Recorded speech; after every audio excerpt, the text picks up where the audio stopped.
Ready for a deep dive into a topic that seems deceptively simple?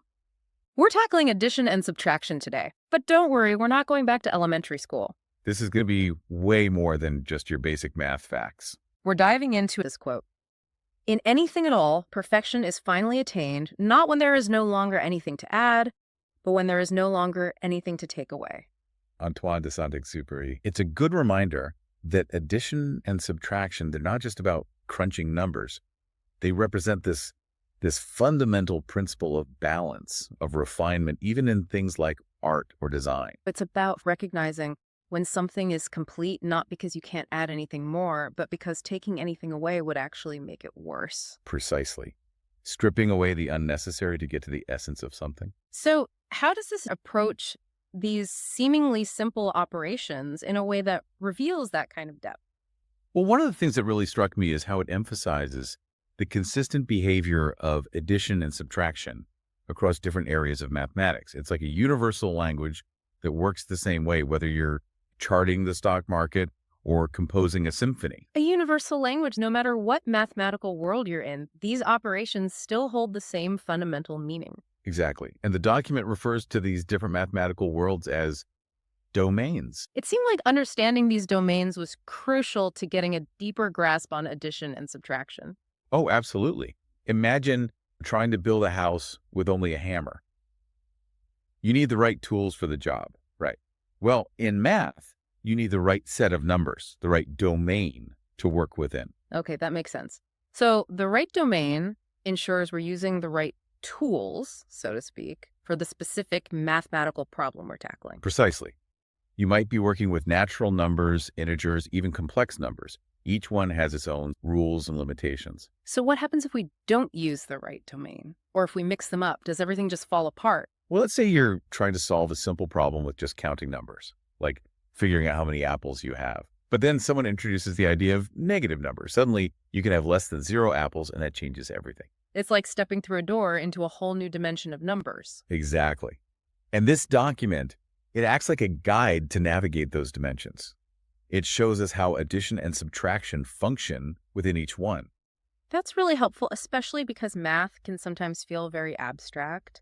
But this document, it's not just paragraphs, dense mathematical theory. Right. It incorporates visuals, right? Like number lines and function mapping, even real-world examples, which I always find helpful. Oh, definitely. Visualizing math is so important. It helps people actually see those relationships between numbers instead of just trying to memorize formulas. Like, take complex numbers. They can be pretty intimidating. But if you put them on a number line, suddenly adding and subtracting them becomes as easy as moving left or right. It's like those aha moments you get when a tricky concept suddenly makes sense because you can actually see it. That's what it's all about, building that intuitive understanding. So by incorporating things like number lines, this document helps people grasp those complex ideas more intuitively. Yeah. Even if those traditional formulas make their heads spin. It lays that foundation. Yeah. Speaking of building on foundations, I'm curious about how it tackles the idea of sequences and series. Limits always intrigue me. What makes them so important in that context? What makes them so important when we're talking about sequences and series? Oh, that's a great question. It's like, why do we even care about those things, right? Yeah. Okay, so a sequence, right? It's just like a pattern of numbers, like 2, 4, 6, 8. Each number follows a rule, in that case, adding 2. And then the series, that's what you get when you add up all those numbers in the sequence. But now imagine that sequence just keeps going on and on forever. What happens to that sum as you keep adding more and more numbers? It just keeps getting bigger and bigger. Well, sometimes. But that's where limits come in. Limits help us figure out if those sums are going to converge towards a specific value or if they're going to diverge, meaning they just keep growing or shrinking without ever settling down. So it's about understanding what happens in the long run. Think of it like trying to walk to the horizon. You can keep walking and walking, but you're never actually going to reach it, that horizon. That's kind of like a limit. Okay, that makes sense. I remember really struggling with limits in calculus, but that makes it much more relatable. It's all about finding ways to connect those abstract ideas to something tangible. But anyway, one thing they really highlighted is that addition and subtraction, they're not limited to just symbols like the plus and minus sign. That's true. We use words like sum and difference too. And we visualize addition and subtraction on number lines. And honestly, we see them all the time in our everyday lives. Like when you're splitting the bill at a restaurant with friends, Oh, yeah. Or trying to figure out how much time we have left before we absolutely have to leave the house to make an appointment. Right. We're using these concepts without even thinking, oh, I'm doing math right now. It's true.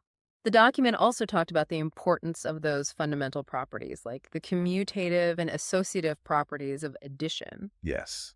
Those are important to keep in mind. They seem pretty obvious, but it feels like they're easy to forget about, too. They are, especially when you're dealing with more complex math.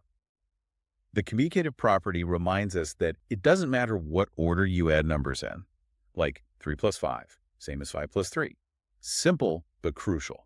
Right. And what about the associative property? So the associative property, that one tells us we can group numbers that are being added in different ways, and it won't change the result. These properties, they give us a lot of freedom to rearrange numbers and simplify expressions, They're like the building blocks for tackling more challenging math. like conjugates. Conjugates. Those have always been a bit of a head scratcher for me. They sound intimidating, Yeah. but think of them like mathematical partners. They look very similar, like twins, but there's one key difference. The sign between two terms is flipped. Okay, so an example would be like the conjugate of a plus b is a minus b. Exactly.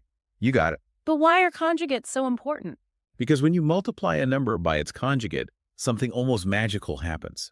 Often, it helps eliminate those pesky square roots or imaginary numbers, which can make an expression way easier to work with. It's like they have this secret power to simplify things. Exactly. And it all comes back to those fundamental operations we keep talking about, addition and subtraction. It's amazing how much they underpin. It really is.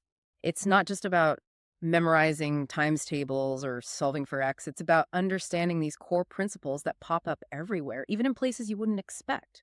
But before we get too carried away with all of this, remember, we still have that final challenge to get to. Oh, you're right. I almost forgot. What is it? The one you want our listeners to really chew on. Well, this whole deep dive has been about how crucial addition and subtraction are, right? They're not just these basic operations we learn in school. They're everywhere in math. And it got me thinking, how often do we use these concepts in our everyday lives without even realizing it? So what are some places where we see these concepts at play that don't scream math? Okay, I like that. Well, what about decision making? It seems like every decision, whether it's a big one or a small one, boils down to adding something to our lives or taking something away. Oh, I see what you mean, like adding a new experience or responsibility, or subtracting time, energy, resources. We're constantly weighing those gains and losses, those pluses and minuses in our heads without even realizing we're doing a kind of mental math. We really are. Or even think about personal growth. We talk about adding skills or subtracting bad habits. It's all about finding that balance, just like we've been discussing with numbers and equations. It's true. It's like we're all trying to find that perfect equation for a fulfilling life, right? Adding the things that bring us closer to our goals and subtracting the things that are holding us back. And just like in math, finding that balance often requires us to understand the rules. We need to know what we can add, what we should subtract, and how those choices are going to impact the big picture. To our amazing listeners, we challenge you. As you go about your day, see if you can spot those hidden additions and subtractions. Where are they popping up in your life? How can understanding these basic operations in a new light change the way you approach challenges, make decisions, and ultimately shape your own unique equation for a fulfilling life? Keep those brains buzzing, and we'll catch you in the next one.